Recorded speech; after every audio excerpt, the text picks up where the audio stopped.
Well, I think the example that he can give to us is the way he lived his life.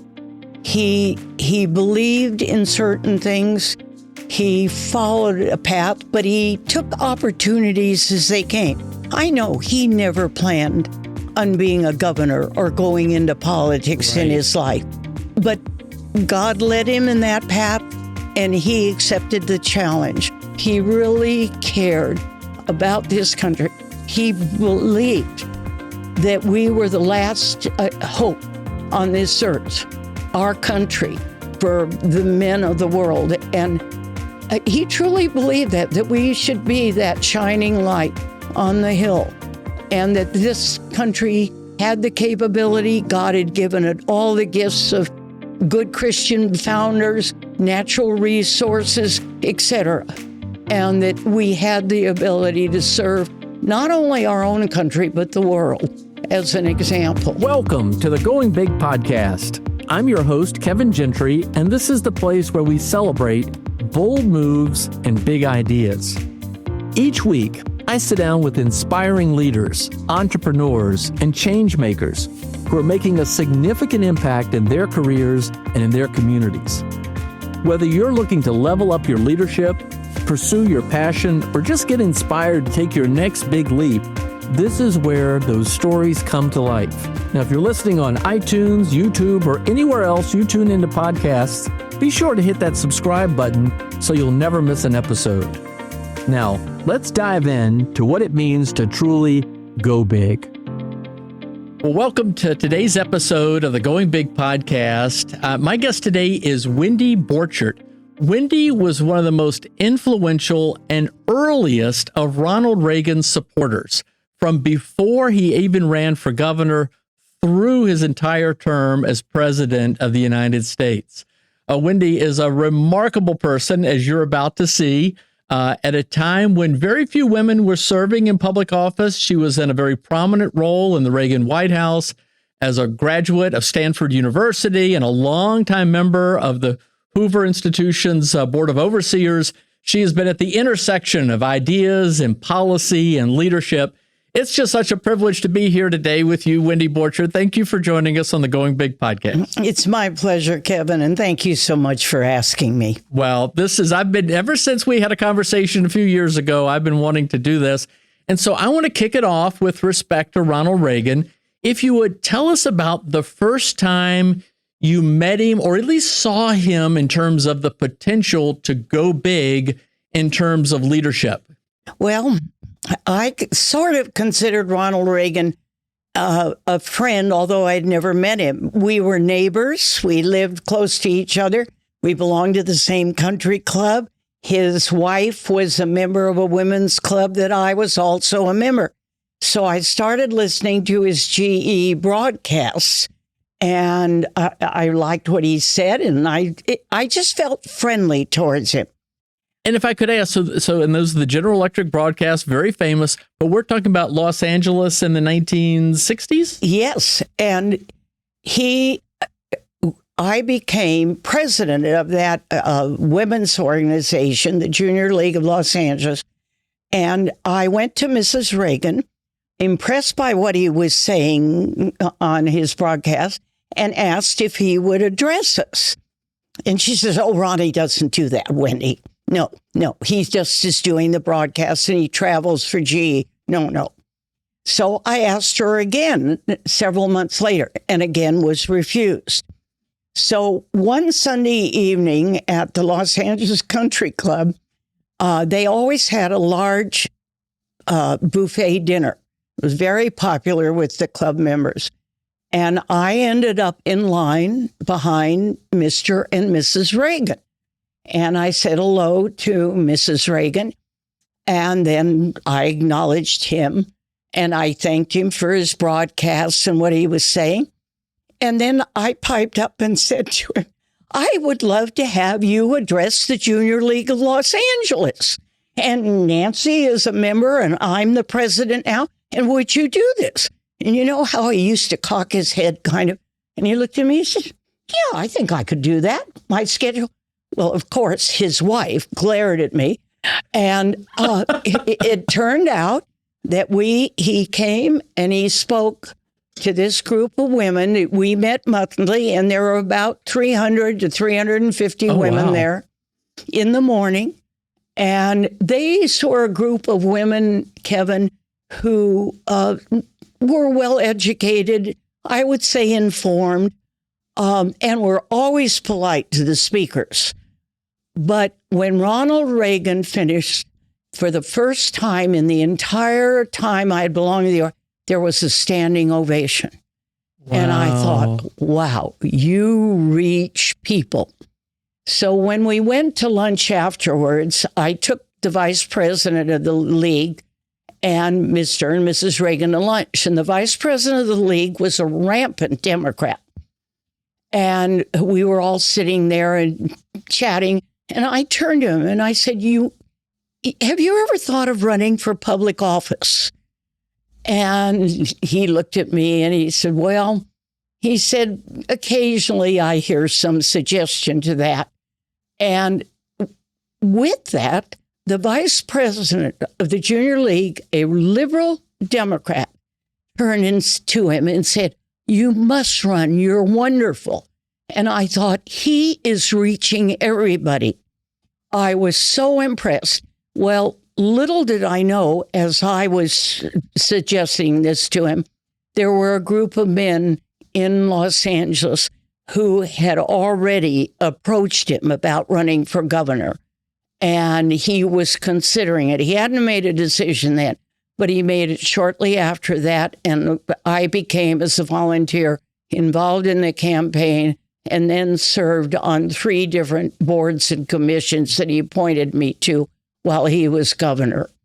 Well, Wendy, okay, this is a fantastic glimpse of history that we just caught today. It may not be well known. And, the story of Henry Salvatore and some of the other California businessmen who were, impressed with the Goldwater speech and things like that. But this is amazing. So he was an actor. What was it about that address to these ladies of the Junior League that got such an impression? Was there something about him? We're talking going big. This is the first glimpse of him going big. He talked about current issues in our country at the time, taxes, the Communist Party. He was very concerned. He had served as head of the Screen Actors Guild. And at that time, he was a Democrat. And during that time, he became aware of the communist infiltration into the movie industry. And he spoke out very strongly against it. And from that beginning, part of his broadcasts, even for GE, were about the communist threat and the threat of the USSR. And he spoke about that to the league. He spoke about taxes and what they did to a normal family and the freedom you would have if you could control more of your money. Basic issues, I'd say. He spoke very little about himself and his own career. Well, let me ask you a little bit more about that. So he was always been described as the great communicator. Yes. And you're saying, was it an ability just to connect on things that were important to people? Did he have a way of connection? Yes, very much. He used humor. He used, I don't want to say simple, ordinary language, but he didn't pontificate. He explained things so that, well, how do I want to say it? The ordinary man could understand the complex, that hadn't taken 5 courses in economics and things. He had a demeanor that was friendly, relaxed. You knew he enjoyed people, and that came across. He was a very welcoming individual to all others. He enjoyed people. And I think for these, particularly these sophisticated women, his explanation of the issues were important, but I think more as much his demeanor, his relaxed manner, his sense of humor. which he used frequently, and just a genuine instinct of the person. Morally, he was a man of very deep faith, and that would come through in just even offhand remarks. Well, okay, so these are all these attributes of his character, which are not only better known now and greatly appreciated, and unfortunately are fairly uncommon among people. Yes. All people, but certainly those who run for office as well. But what was it? What was the first time that he did something that caught your attention that says, okay, he has the ability to be consequential? Because what we also know now in terms of going big and how he saw the Soviet Union and the greatness of America, he did big things for our country that we're still benefiting from more than 40 years after he was first elected president. When did you see something like that? Well, I think that, particularly that issue of listening to him on his broadcasts and his speeches. And then as he was nominated by the Republicans to run for governor, he kept, of course, talking not so much about the Soviet Union because he was running for governor, but he talked about issues in the state. There were riots on the campuses, even in those days. He condemned those and said that he would take strong action if it occurred when he was governor. He talked about, even in those days, a little bit about immigration, which was impacting in a different way the economy of California. And he caught my attention, well, simply because I liked what he said from the beginning. I liked him personally. He was not afraid to speak out. And even though he was called by the media, who was even unkind in those days, a broken down old actor, he spoke out strongly. He took on a very popular Democrat governor, Pat Brown, who was a moderate, was well-liked. I mean, jovial, was a pleasant man himself. He was told he had no chance to win as governor. What was he even thinking about by the press? And he won overwhelmingly and then served 2 terms. He took each day as it came. Ronald Reagan, well, how do I say it, had a core. Right down the middle of it. He believed greatly in the Lord. He had a very strong set of moral values. And he really knew what he believed was right and wrong or good or bad. And against that, any policy or situation that was presented to him, he easily could judge it by this core. It never wavered.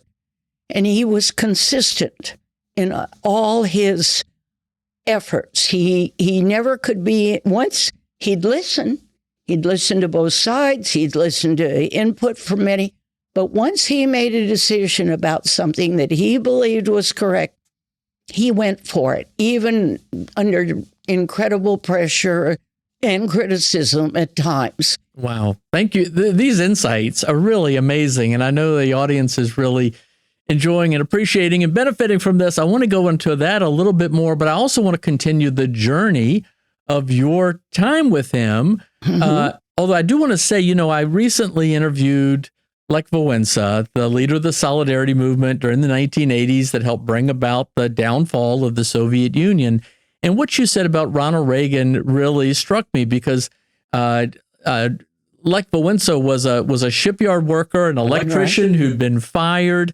And he was such a prominent person in the world stage in the 1980s. The Polish Pope, John Paul II, risen up as a priest, a parish priest. You had Margaret Thatcher, the daughter of a shopkeeper, in her role. And here was Ronald Reagan, former actor, gone to Grove City. I mean, he wasn't out of the Ivy League or a Stanford, as many of our politicians are. He was from very humble beginnings. His father was out of work often due to alcoholism. His mother was a devoted Christian who read the Bible daily to him as a child. And he, as he said, his mother gave him his deep faith and belief in his moral character that he exhibited the rest of his life. So when you heard him speak at the junior, you didn't actually see all of these attributes until later. This is what I'm speaking as came out through the months and years that we well, tell us a little bit about that. So he decides to run for governor in 1966. I have to figure out the years. Goldwater run for president in 64. Right, after the Goldwater. Disastrous election, but Ronald Reagan gave that incredibly consequential speech, caught people's attention, was elected governor in 66, and I guess again in 1970. Just tell us a little bit about what it was like to campaign for him. Did you go to Sacramento and work on his staff as well? No, I did not work on his staff. I was a volunteer in Los Angeles County. I headed the county for him politically. I was the county chairman. Then how did you end up being so involved in his presidential campaign? Well, that's an interesting story in itself. Because to be clear, just for the benefit of everybody, in 1980, you were the Western finance director, and that was the heart and soul of the We have to go back to 1976. Okay, let's start with 1976. 1976. You may remember that Reagan contested Gerald Ford at the convention, and I was a delegate for Reagan from California to support him for the nomination. And as we know, Ford, as the incumbent president, was nominated. But narrowly. It was a very serious challenge. But you mentioned the Goldwater speech that Reagan gave. I think another pivotal speech that he gave was when President Ford called him down on the floor very graciously after Ford had received the nomination. And Reagan was up in the gallery with Mrs. Reagan and some of us. And he didn't expect to be called down. It was not. And Gerald Ford, being the gentleman he was, called the two of them down and asked him to make a few remarks. And Ronald Reagan extemporaneously, I think, gave one of the finest speeches of his entire career. It was from his heart. And as people left that convention center, they were walking out saying, "We nominated the wrong man." I've heard that. I mean, I think history records that. Yeah. But it was just as spontaneous. Wow. Well, the Lord's wishes, Ronald Reagan told all of us before we left Kansas City, you go home and work your heart out for Gerald Ford. He's the nominee. Well, Jimmy Carter was elected, as we know. Nancy was through with politics as far as she was concerned in the beginning. But because Reagan received an overwhelming number of letters after that speech from the spontaneous, and the same men that had encouraged him to run for governor approached him and said, he had to give it a second try. And I was at a Republican gathering. We were raising money for some candidate running. And I went up to him and said, "Governor, please, please run. I will be your first volunteer." Well, he remembered that. And I got a call from Lynn Nofziger, who was to become his political director, who had served with him. And he said, "Wendy, we are opening an office at the Los Angeles airport to start the campaign for Reagan." This was like in, I want to say February or March. He said, "We will not announce the candidacy until about November. But this was 1979? Yes. Okay. We've got to raise money for the campaign." So he said, "I want you to come out and talk to me." So I went out, and Lynn just very gruffly, in his manner, adored that man. He said to me, all right, get started raising money in California. There's a room here. They had 4 rooms in the Marriott Hotel in the beginning at the airport. One, and Lynn and Joni Sweetland, his secretary, were the only people there. And he said, there's an empty room and there's a phone, and get going. And I said, I can't. I said, I've just raised money for the Hoover Institution, which I had.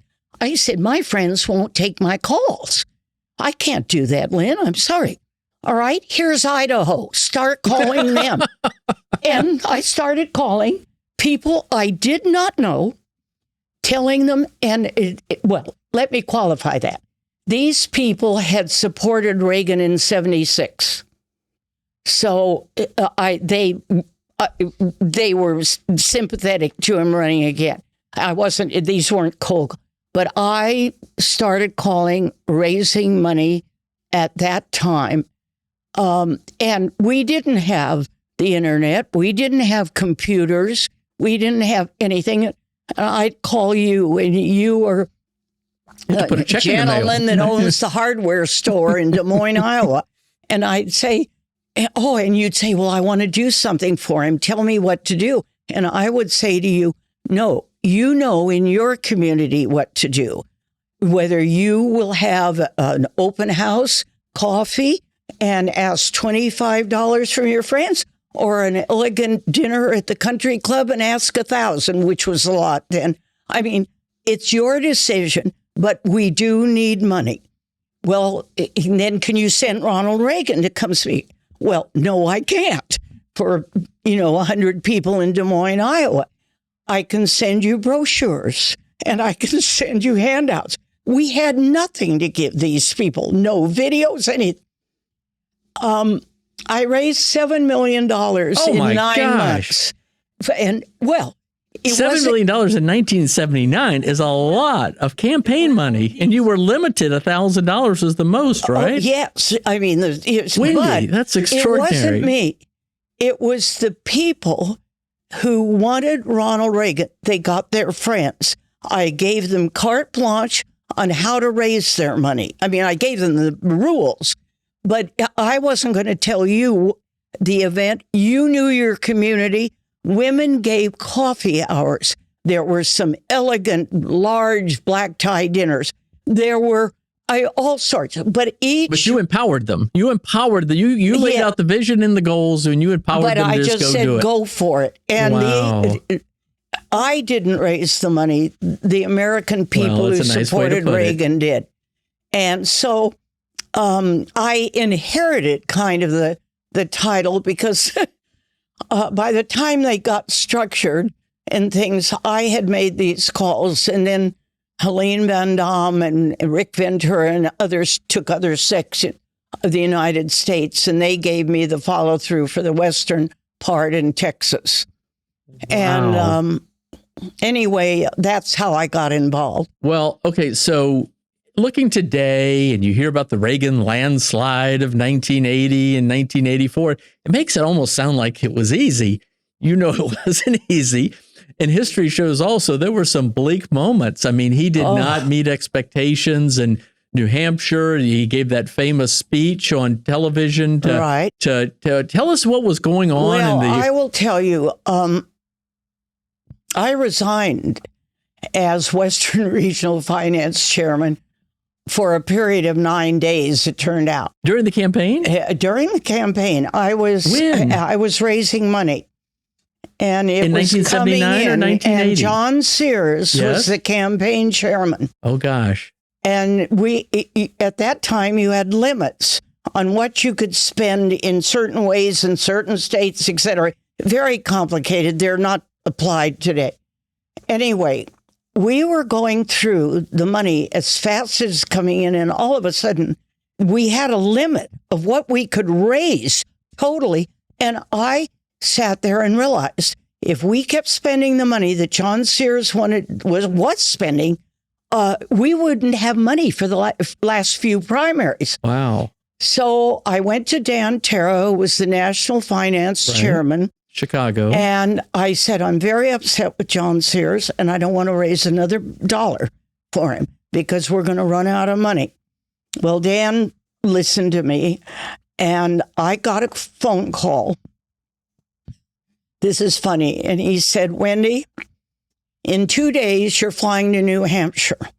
Now, you call into the office and tell them you have the flu.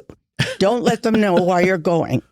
Wow. And Rick Ventura and I flew to New Hampshire to tell the President of the United States that we would no longer raise another future president. He was governor then. Was this around the time of the New Hampshire primary in 1980? Yes, and they were campaigning there. Wow. And we were ushered in. I don't know how they got us in. It was a funny little motel. I mean, like, you know, it was no glamorous hotel or anything. But you could talk to the Reagans because you knew them going back to 1966 and before. And Dan Terra did not join us. He didn't come from Chicago. I had assumed he was going to be there. And when we arrived, they said, oh, no, it's just you and Rick. So we went in. Well, Rick didn't have the relationship. I mean, he did have a relationship.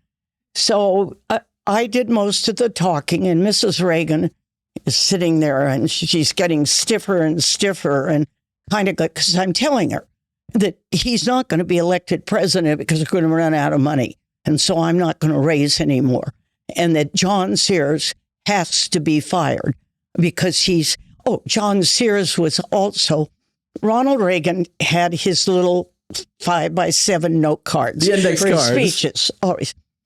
Sears would pull out. No, you can't talk about abortion. You can't talk about this. Can't talk. And Reagan would go on and he would be tensed up. He wasn't his natural self. So I also told Mrs. and Mr. Governor Reagan at that time. And I said, you're not the man that I signed on for. John Sears is changing you.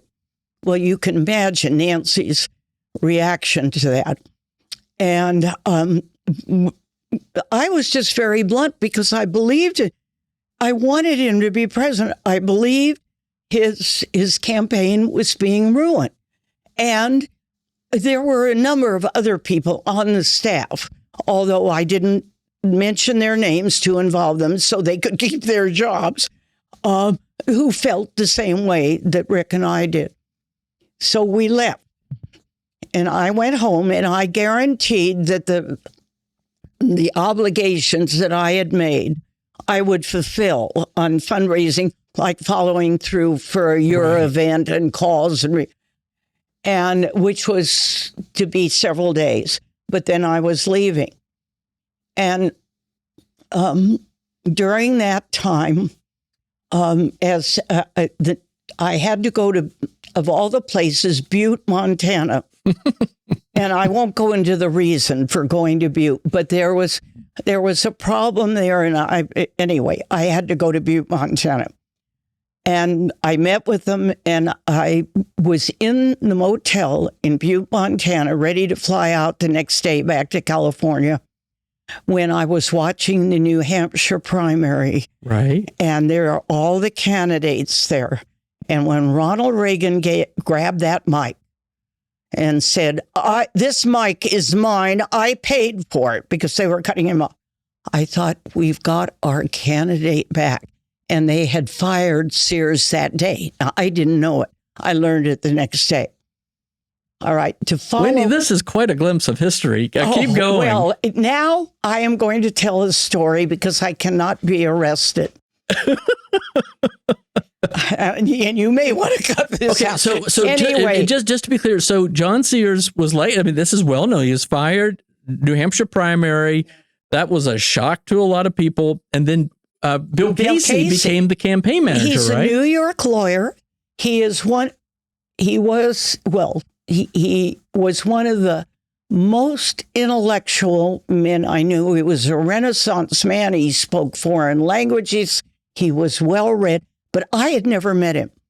And he was appointed, and Lynn Nassir, who was still running some part of first of all, Sears had fired Lynn, but then Reagan immediately brought him back. And so he came in and he said, well, you've got to stay an extra day, Wendy. Bill Casey's coming in. And he wants to talk to you about the finances. So that morning, Babe Buchanan, who's the treasurer of the campaign, comes in to me and she says, Wendy, what money do you still have coming in? I'm not sure we're going to make payroll. Oh, wow. That's how bad it was. Well, so you were right. That afternoon, Bill Casey came in and sat down with me and said, I want you to stay, please. And I said I would. I said, because I knew that we had our candidate back. It was listening to Reagan's public words. He was once again his natural self. And Bill Casey, I didn't know him, but I had heard about him. And I thought, okay. And Dan Terra had called me saying, please stay. And I agreed to. And Bill said to me, well, Wendy, what money can you bring in immediately for payroll? Bay's given me a very bad report. And I said, well, if we could get about 3 people from the office, I think I can solve your problem in the next hour. And what I had been doing... In the next hour? How could you do it in the next hour? All right. What I had been doing is if, let's say you sent me $20,000 from your fundraiser, I turned in 15 and I put 5,000 in the trunk of my car. And I had been taking a portion of the money coming in and putting it in my car, and it was going to be my exit gift when I left. But I just was trying to withhold anything I could from Sears. Oh, you were withholding it so it wouldn't be spent in a bad way. Exactly. Obviously, you weren't pocketing it. No, you were helping no. Excuse me. I'll clarify. So I went down and with 3 people carrying boxes of checks. Now, we were to turn in the checks within 10 days, and some of these were maybe 3 weeks old. We were not caught for that, fortunately. But I provided that afternoon enough for payroll for the next month. You saved the campaign. Well, you won't. I know you won't say that, but Wendy, this was a big deal. I will tell you, Bill Casey told Ed Meese that in front of me at an event 2 nights before Reagan was inaugurated. He said, we wouldn't be here if it wasn't for Wendy. Well, we had to keep it quiet. It still is wrong. Anyway, so wow, I had never had the intention. The course of history is altered by people in key moments at key times, and that's extraordinary. My dislike, John Sears was, I often felt I wasn't sure John Sears even liked Reagan. Oh. He was trying to change him. He was sending cases of wine and red roses to somebody who had raised at a luncheon $400 or something. Saying, and getting the credit and all of it. So what I did with that trunk of money was out of anger, partially at Sears of what he was doing to Reagan, and that I would at least keep him from... As Paul Harvey used to say, now we know the rest of the story.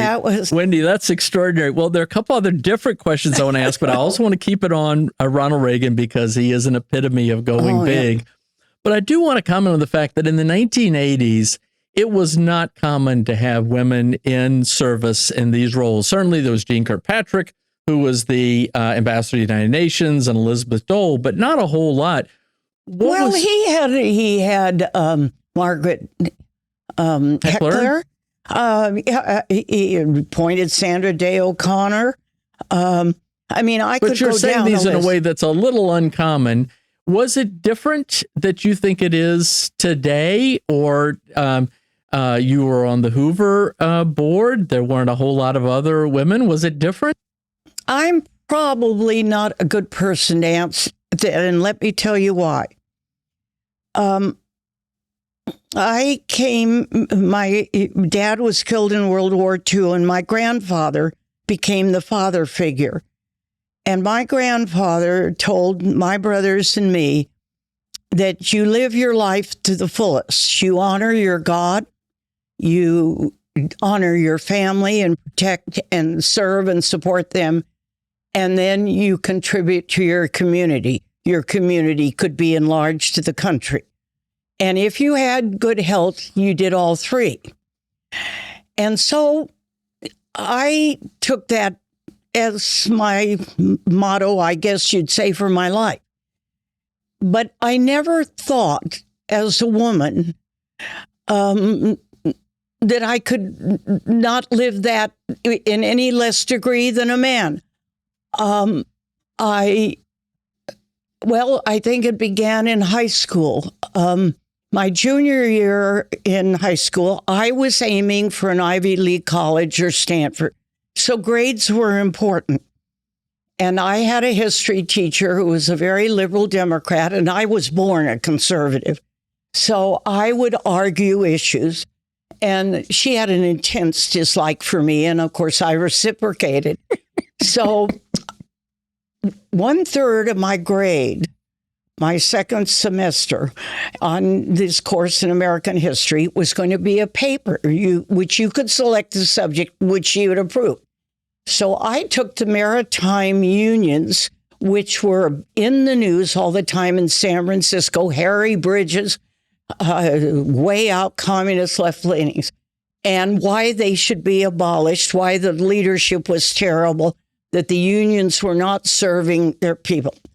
And I actually interviewed Harry Bridges, I guess you'd call him chief of staff, who gave me an interview. And I was impressed with that, a high school student. So, but I went to sources. Well, I got a D+ on that paper, and I was livid.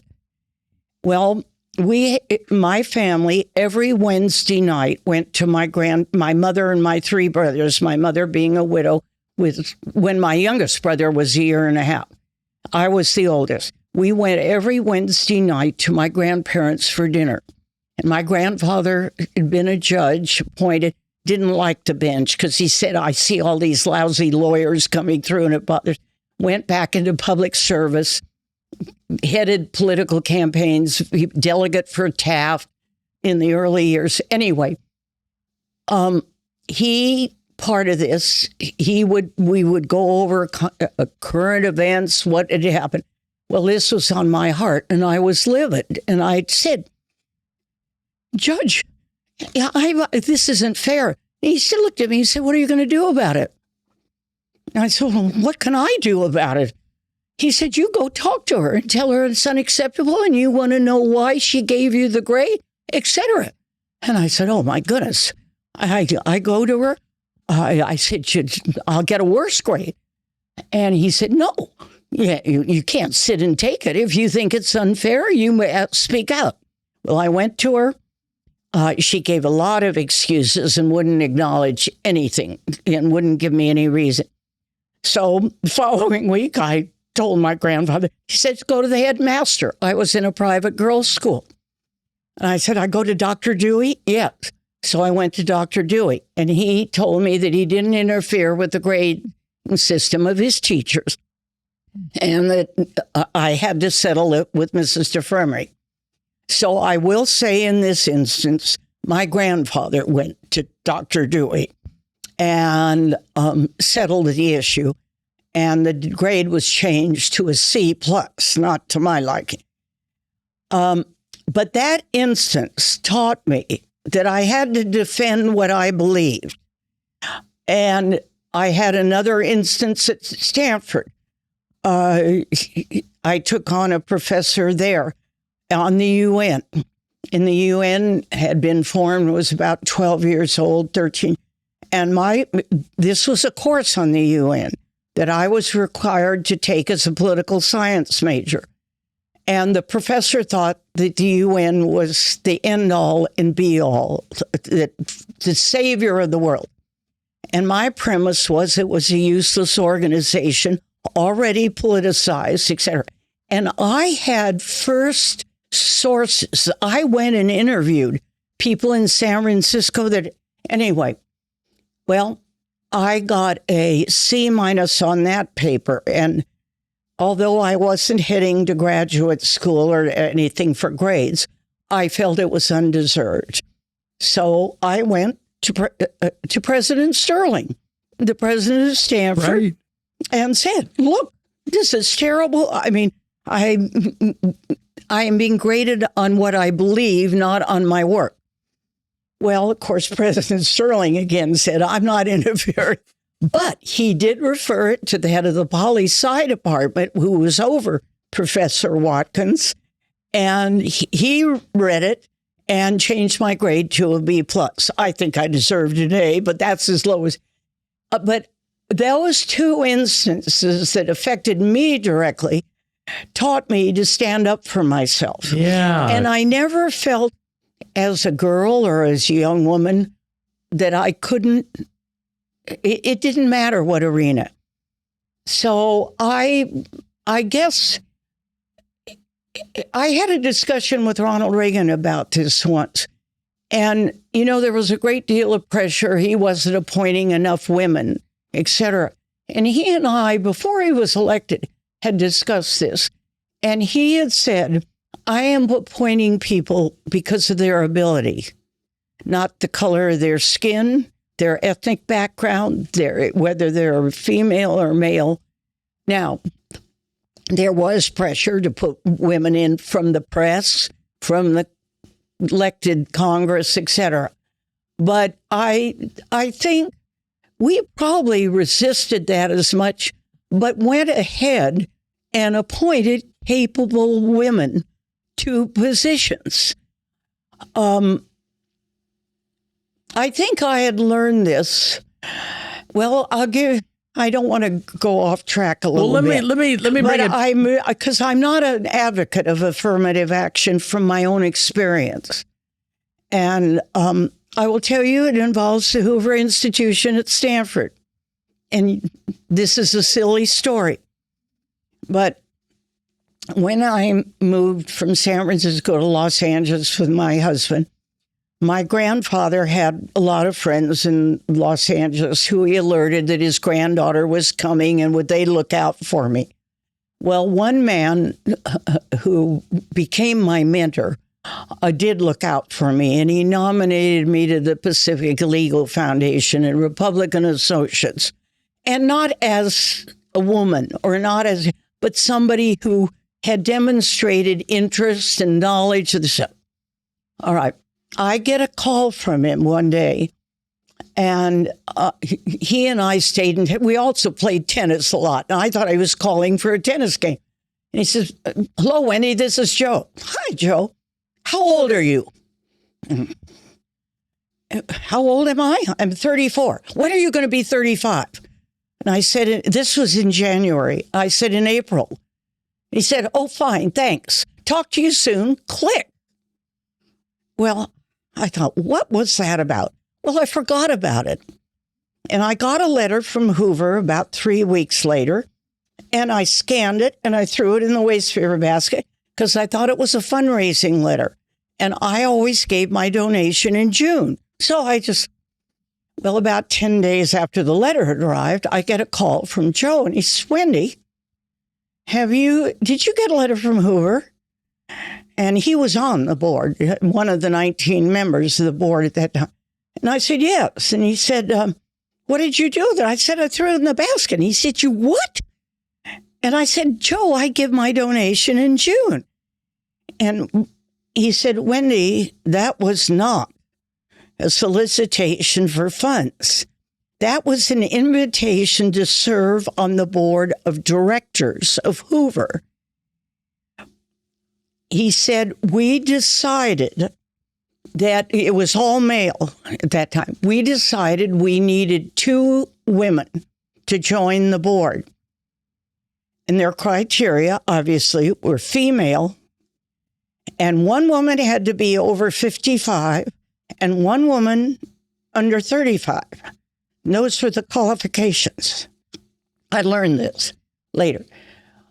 Well, Claire Booth Luce was the one over 55, and I was the one under 35. Now, to me, that's affirmative action. Age and my female sex, I was absolutely panicked when I went to my first board meeting. I was totally unqualified to serve on the Hoover board, I felt. You had Alan Greenspan, who joined the Fed. You had Bill Simon, who became Secretary of the Treasury. You had David Packard, Bob Mossbacher, David Tennant Bryan, who owned all the newspapers in the South. I mean, 19 men of stature, and I'm sitting there. And this is where I felt, quote, affirmative action, extraneous qualification. I had no business being there. Well, the second meeting, I was seated at the board table between Bill Simon on my left and David Tennant Bryan on my right. And we were having a power play that's still going on, unfortunately, with Stanford. We were under, at that time, the authority of Stanford, totally, only an executive committee for Hoover. We were asking that we wanted a finance committee, some other, and the provost, Rosenzweig, came, who had such a disdain for the Hoover Institution and was really obnoxious. And I had a pad of paper in front of me, and as he's talking, I'm writing down phrases and just furious, but head down. So Bill Simon punches me on, says, "Speak up. Look, well, these men, I'm not, who am I to speak up?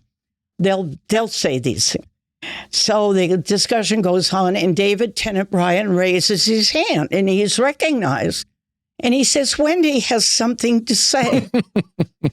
Well, I died. And he said, "Go to your list." I went down that list. I have no recollection of what I said. I was just in a panic. But I spoke. Rosenzweig said, "Well, I guess Wendy summed it up. We're not going to make a decision today," and walked out of the meeting. From that day on, Bill Simon, every meeting, we'd break for lunch, and I had to sit at his right or left. He said, "This is the little lady who knows how to tell Stanford off." But my point is, it was my insecurity in a situation that I was given an opportunity by these men. I never felt from them that I wasn't qualified, but I felt it. And it was the only situation that I have gone in where I felt that.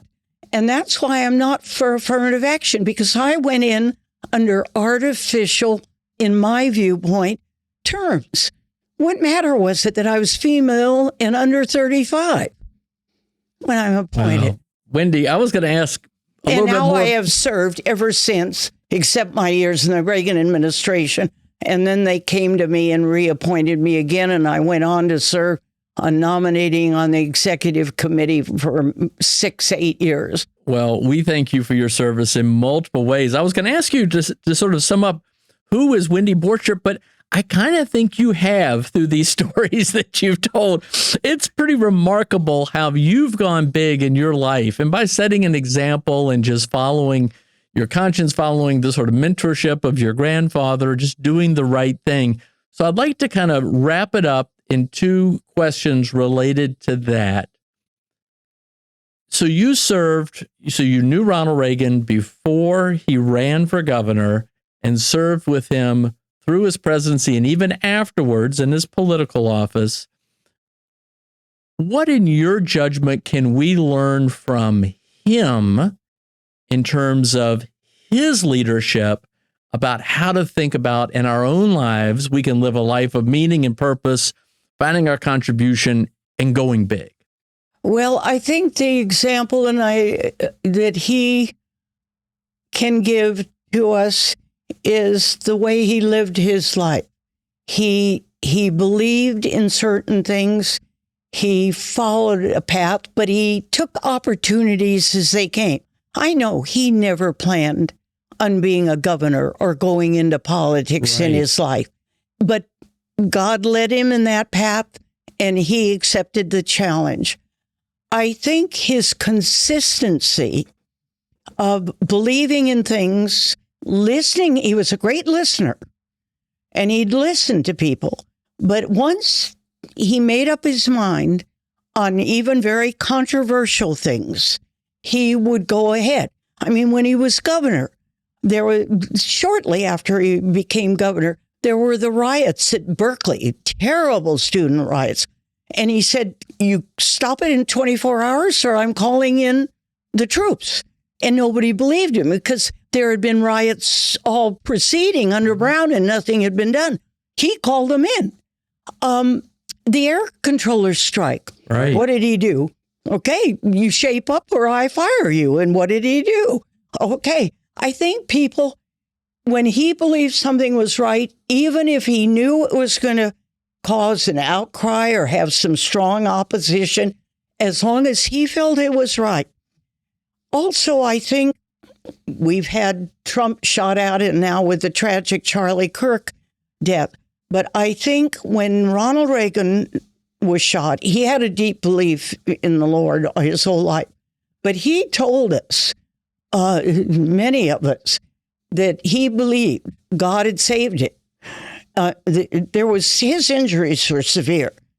To lead this country, that he was in the presidency with a purpose, to follow the will of God and what the people wanted. And he would always say what Americans want, not what the pontifical people on Capitol Hill or the lobbyists or whatever, what the American people want. And I think he would encourage people to stand up for what they believe. I also feel today, with the lack of civility that is in our country between the two parties politically. Let me, if I could digress a second and give you an example of the Reagan years. There was a dinner that Boston College gave to honor Tip O'Neill when he was Speaker. The Democrat Speaker of the House, who was at odds politically with Reagan all the time. In fact, Tip O'Neill could be pretty vicious in the political attacks. Exactly. Well, this Ronald Reagan was the Speaker. As the sitting Republican president, he gave the complimentary address for Tip O'Neill. Now, he started off, I can't tell jokes like he does, but he turned to Tip and he said, I want to thank you for always having my back. He said, especially through the State of Union addresses where I hear you whispering to George Bush, no, we won't pass that. No, we'll never approve that. Now, and Tip laughed and he went on to praise him. And they embraced and calling each other friends. Now, would that happen today? Yeah. I don't think so. Good point. And I think Reagan would want that kind of civility to return to this country. People respecting each other, respecting their views, listening to one another. But then once the decision of what you think is right is made, Reagan was a moral man, too. And I worry about the morality of elected officials and even our public today, because I think the political arena basically is backing immoral concepts in some areas. And I know Reagan would want that reversed, that you believe he really cared about this country. He believed that we were the last hope on this earth, our country, for the men of the world. And he truly believed that we should be that shining light on the hill, and that this country had the capability. God had given it all the gifts of good Christian founders, natural resources, etc., and that we had the ability to serve not only our own country, but the world as an example. Well, we are so grateful for his leadership because we are still today, decades after it, still enjoying the benefits of the positive consequences of what he set forth, whether it was challenging the Soviet Union and tearing down the wall he or rejuvenating the country. War. Exactly. In so many ways. Wow. Well, Wendy, this has been amazing because you've offered these glimpses of history that I don't think are very well known. You and I knew each other. We go to church together. I mentioned to a few people on Sunday I was going to be interviewing you, and you're such a humble person. And they said, well, why are you interviewing Wendy? And I said, well, because she had such a consequential role in the Reagan administration. The Reagan administration, I didn't even know she did any of these things. So you're a humble person, but here's what I want you to end us on. For anyone around the world who's listening to this conversation, what would you share in terms of inspiration or encouragement about how they should think about going big in their lives in the manner that you encouraged Ronald Reagan to run for governor of California? You've lived an incredible life. You've done all these amazing things based on all this wisdom and experience. What are the final parting words that you might offer to us? Well, if I could take a point of privilege, could I end with Ronald Reagan's words? Well, what a nice way to bookend it. We started with Ronald Reagan. I have written out these words because they mean so much to me. He gave this speech in August of 1988 as he knew he was leaving office, and I would like to read it. I hope our children will see that we had a vision to pass forward a nation as nearly perfect as we could, where there is decency, tolerance, generosity, honesty, courage, common sense, fairness, and piety. This is what I want for America. Don't we wish we had that today? Well, we can still have that today. What a wonderful way to end this conversation. Wendy Borcherdt, what a treasure. I am so honored to have you as a friend and so privileged to have you as a guest today on the Going Big podcast. Thank you. Thank you, Kevin. I've enjoyed being here and sharing some unplanned stories. All right, let's all go out there and go big. Thank you, Wendy. Thanks for tuning in to the Going Big podcast. I hope today's conversation left you feeling energized and ready to tackle your biggest goals. Don't forget to subscribe and leave us a review on iTunes, YouTube, or wherever you listen to podcasts. It really helps spread the word, and it gets these inspiring stories out to more people. You can also find more content, resources, and updates at our website, goingbigpodcast.com. Remember, the only limits are the ones you don't challenge, the limits that you impose on yourself. Keep pushing, keep growing, and above all, keep going big. See you next time on the Going Big podcast.